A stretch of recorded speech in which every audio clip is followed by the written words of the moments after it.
Hello and welcome back to more Super Mario Galaxy 2, where in the last episode, we tackled two brand new galaxies, and so we are going to be doing the exact same thing, but we will also be facing off against the final boss battle of World 1, which is right over there, and it will be one of the two galaxies we explore in this episode. But before we head over to the boss, we're going to start off by exploring Rightside Down Galaxy.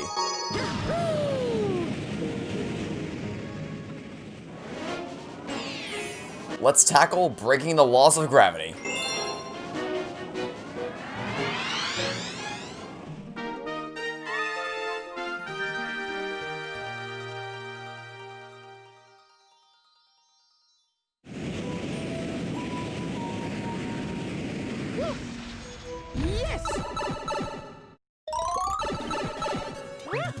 Alright, so the main gimmick of this level is that there are going to be arrows on the wall later on that indicate which direction gravity is pulling you in. So for instance, in this next section, it's going to be arrows on the wall pointing downward. However, if we were to backflip over this guy, because by the way, don't try to stomp on this guy's head, you will take damage if you do that. However, if we flip this arrow and pull the gravity to the ceiling, as the arrow indicates, then we stomp on this guy's head, we can take him out.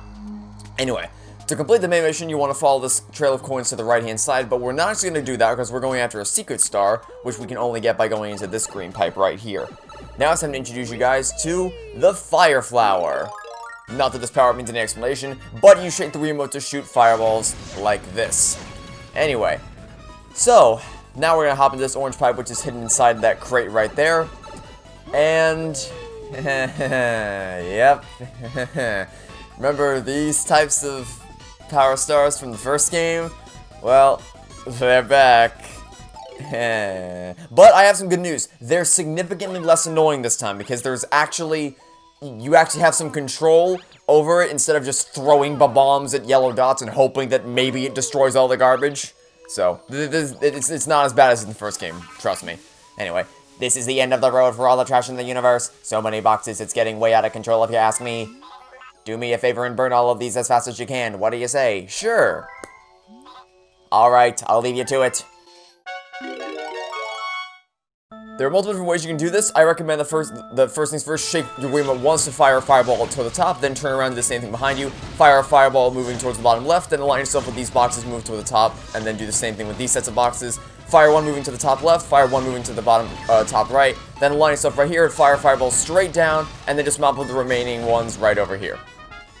You can do that you can mix it up if you want, but that's the most consistent order that I've found to do things. And I don't know if I explained it very well verbally, but just basically, I start by firing a fireball directly in front of me, turning around and doing it behind me. Then I fire a fireball in this direction, taking out these sets of boxes, then do one straight up to take out the ones on the left, as well as these. And then I use the fireballs to take out the ones on the top left as I move to the top right to take out these guys, and then just mop up the ones along this side by firing in a straight line. Basically, the goal overall is to try to take out as many boxes as you can with a single fireball. Anyway, Power Star.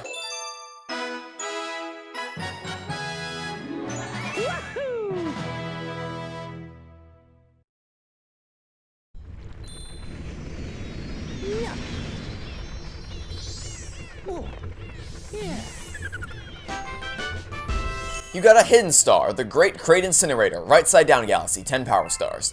You got some star bits, and our new total is 610. You also got some coins, and our new total is 170.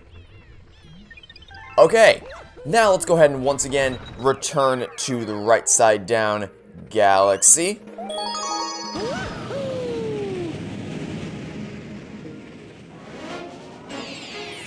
And this time we'll actually tackle breaking the laws of gravity.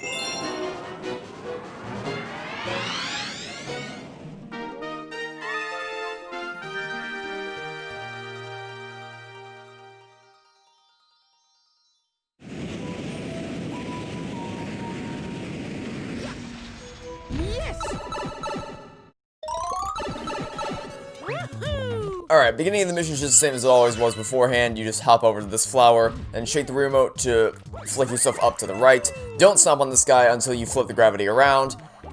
Just like so. We're actually going to ignore him this time. We're just going to follow the trail of coins right along here. And yeah, as I said, the main gimmick of this level is just a matter of paying attention to which direction the gravity is pulling you in. and adjusting your jumps based on that. So right now we're being pulled to the ceiling, so we're essentially just platforming upside down. For this prone plane, you want to bait it into hitting the ground, then backflip above it so that you don't get crushed, and stomp on its head just like that. Then shake the room to be flung into the downward gravity section. And if you grab this coin right here, there's going to be a series of smaller coins that appear on the slide. Now, for this section, you want to jump into the red gravity zone, which is pulling you toward the ceiling. Stop on this platform, then jump out when both of these platforms stop moving, so you can be pulled back into the downward gravity. Either backflip over this Goomba right here, then backflip on top of this platform to make your way over to the switch. You can actually do this next section without flipping gravity around. That's kind of a fun challenge. But since this is a walkthrough, I'm going to try to do things as official as possible and keep it simple. Now then, once you flip gravity around, you want to make your way up those staircases and then backflip once again onto the other side of this platform. And there's one up waiting for you inside this little alcove if you want it. All you gotta do is go around the platform, grab the one up, then wait for the elevator to come back down, or come back up, I guess I should say, so that we can once again jump on it and then take us over here to these chain chomps. Wait for a chain chomp to fall out of the tube, then follow behind the chain chomp, long jump your way over here. Wait for the thwomp to come crashing down, and if you want some extra star bits, you can backflip your way up on top of this thwomp, and then launch yourself into this section right here where there's a bunch of star bits waiting for you. Not required, but they're there if you want them. And if you're up here, you can also just jump over the thwomp like this. I don't recommend it though, because it's kind of risky, because you might get crushed by the thwomp in the process, so I recommend waiting, just waiting down here for the thwomp to go into the air and then sneaking underneath it. Then you want to backflip on top of this thwomp and then wall jump off of it in order to grab the comet medal hidden in that little alcove right there. Then once again, wait for the thwomp to come up toward the ceiling, and then jump into the blue gravity section, and there's going to be a fire flower waiting for you up there. We already know how the fire flower works, don't need to explain it again. You want to shake the Wii Remote to cast some fireballs into these crates right here. Like so. And then from there, we're going to backflip our way, or side somersault our way up here. We do still need the fire flower for this next section, because you need to use it to break open these crates right here. And if you need to, you can replenish your fire flower with the one that was down there. But it's not required. If you move fast enough, you don't need to replenish your fire flower until you get to this section, at which point you can use it to break open these crates. And then we're going to move on to another section with this time the gravity is pulling us sideways. It's not pulling us up, it's not pulling us down, it's just pulling us essentially against the back of the wall. Anyway, nothing too complicated here, just some pretty basic platforming sections. Coins here if you want, you can take out the Goombas if you want, or you can completely ignore them, totally up to you. Although we did just get hit there, so I'm going to make sure I take you out to get a quick coin. Now this is going to be a thwomp gauntlet, not too bad, just follow behind them as they all go up towards the ceiling, like this. Pretty easy. And if you need a place to hide, there is a little alcove right there you can hide in to wait until it's safe to move past. But the power star's right here, so all you gotta do is just jump into this loop right here, and you should be automatically taken towards the power star, as long as you're close enough towards the center, just like this.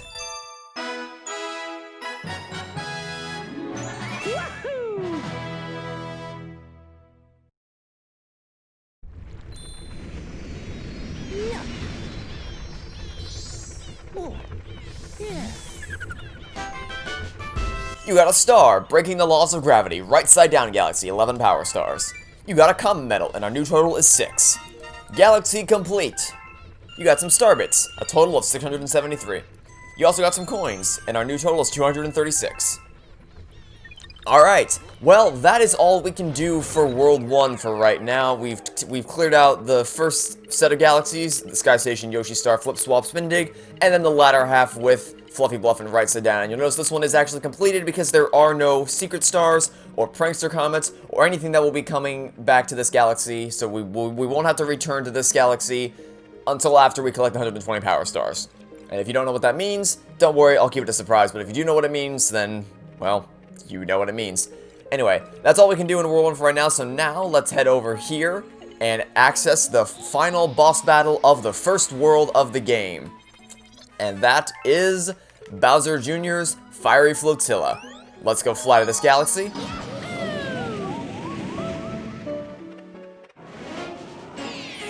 And tackle Gobblegut's aching belly.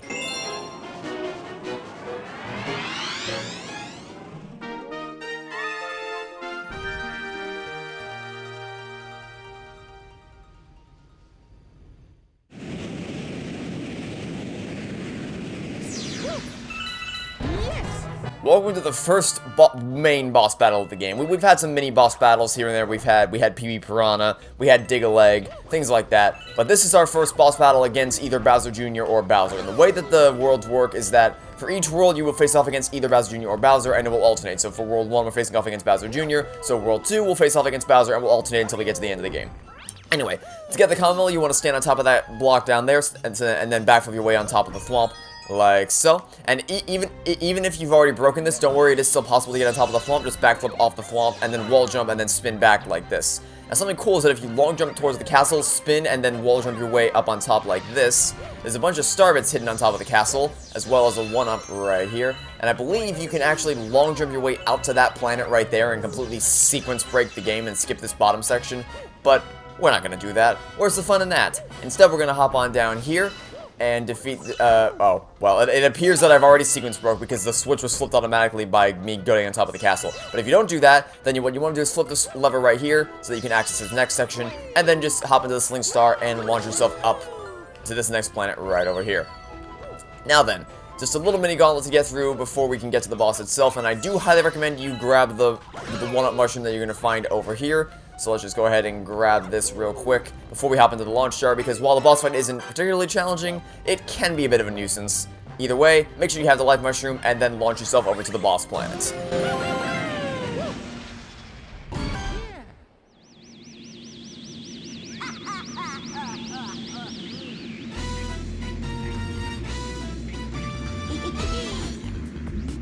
Wow, made it this far, huh? I won't need my dad's help to finish you off. I got a big surprise for you. Oh, Gobblegut, dinner's on. Don't forget to protect your bellyache bulges.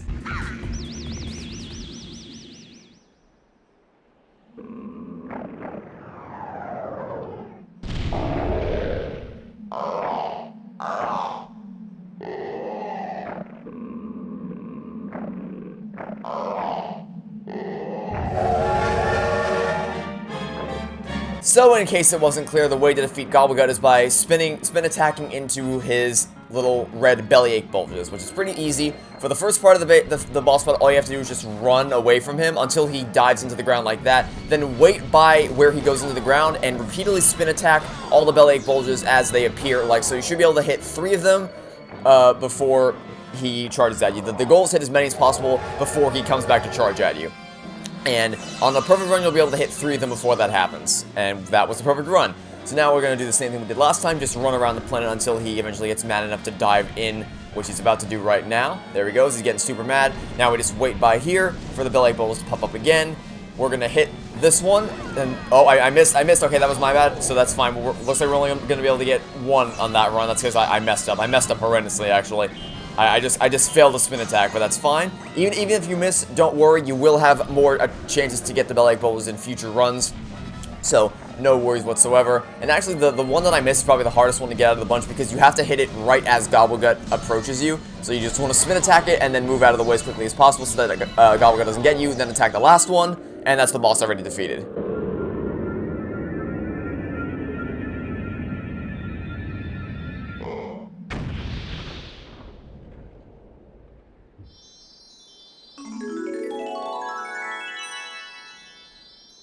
And look at that, a Grand Star. Instead of giving you a much more significant Power Star right as the first thing you get in the game, this one they actually wait until you get to the first major boss battle to reward you by giving you your first Grand Star.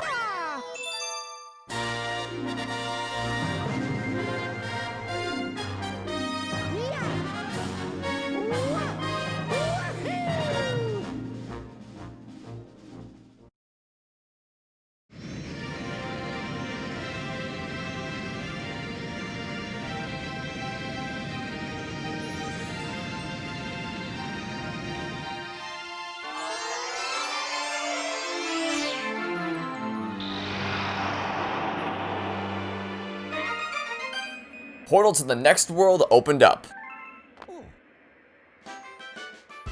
You got a Grand Star, Gobblegut's Aching Belly, Bowser Jr.'s Fiery Flotilla, 12 Power Stars. You got a Common Medal for a new total of 7. You got some Star Bits for a new total of 767. And you got some coins for a new total of 243. Wow, look at that, you did it, you brought back a grand star. That's great, now we can use the power of that grand star to travel to another world. We're one step closer to retrieving your special one, buddy. Through space and time to an unknown world we go. I'm jiggling just thinking about it. Ready, Captain? You bet I am. Alright, here we go.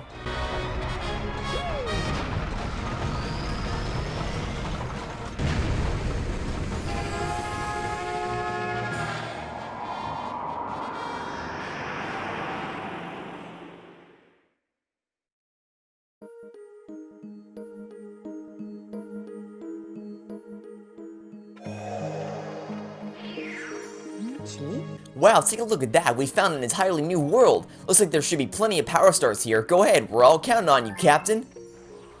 Alright, the game has been saved. We've now accessed World 2 of the game, and that will be it for this episode, as we have now cleared out World 1 in its entirety. And that's another thing that's much better about this game compared to the first one, is that you actually feel like you're making some progress, because, like, the first game you're just stuck on Comet Observatory the whole time. So it acts as your hub world, and Starship Mario acts as your hub world for this game too. But the difference is that instead of just feel like you're being stuck on the same place for the whole game, you have the same hub world as the sense of familiarity throughout the entire game. But you're actually physically moving through the different worlds. You feel like you're making progress, moving further into the universe, as opposed to just, oh, you unlocked a new dome, so that's cool, I guess. Anyway. There we go. So next episode, we're going to start exploring World 2 with the first main galaxy of the world. So that'll be it for now. Thanks for watching. Stay tuned for next time, and I hope to catch you all tomorrow for some more Super Mario Galaxy 2. Goodbye.